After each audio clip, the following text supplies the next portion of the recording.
City पर city की रामलीला में एक बार फिर से मैं आपका स्वागत करता हूँ। राम जी के जन्म के समय पृथ्वी पर राक्षसों का हाहाकार था। वो हर जगह उपद्रव मचाते और मुनियों का यज्ञ भंग कर देते। इस समय गाधी ऋषि के पुत्र विश्वामित्र को भगवान के बिना नहीं मरेंगे और यही विचार लिए वो पहुंचे महाराज दशरथ के पास।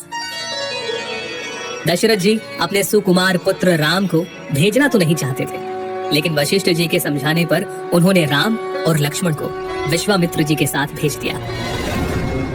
विश्वामित्र जी के साथ राम जी ने ताड़का का वध किया, मारीच और सुबाहु को मार भगाया, अहिल्या का उद्धार किया और पहुंचे जनकपुरी में, जहां पूरी नगरी रघुकुल शिरोमणि रामचंद्र को देखने के लिए उत्सुक थी।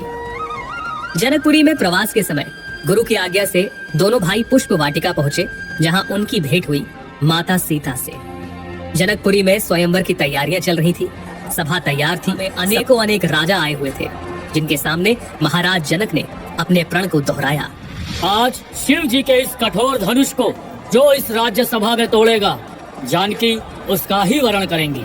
जब 10,000 राजा एक साथ मिलकर धनुष को तोड़ना तो दूर हिला तक नहीं पाए, तब जनक जी निराशा से बोले, मैंने जान लिया, पृथ्वी वीरों से खाली हो गई है।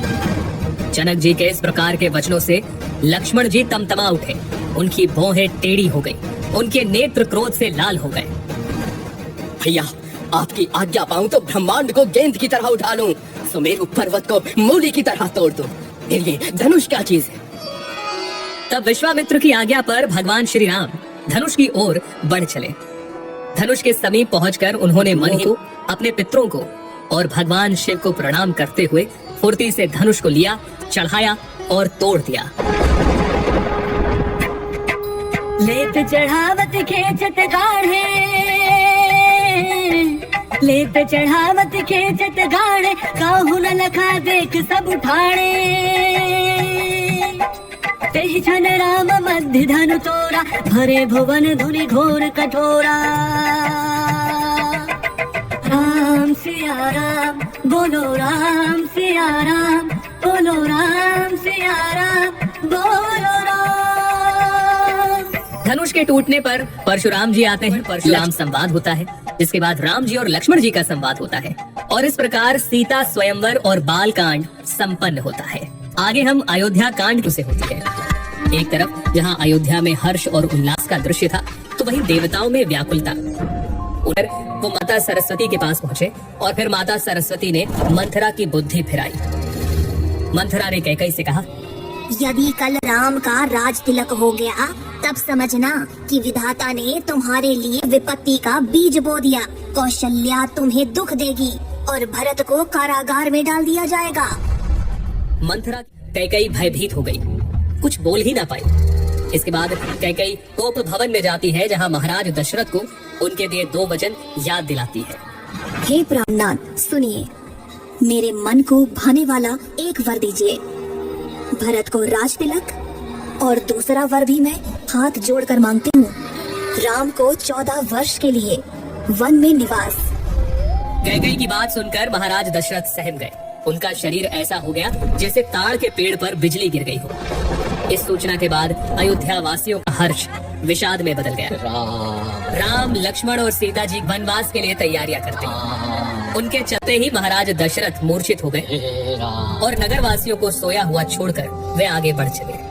इसके बाद श्री राम श्रृंगवेरपुर पहुंचते हैं, जहां निषाद राज उनकी सेवा करते हैं और फिर केवट की नाव में बैठकर राम, लक्ष्मण और सीता माता गंगा पार करते हैं।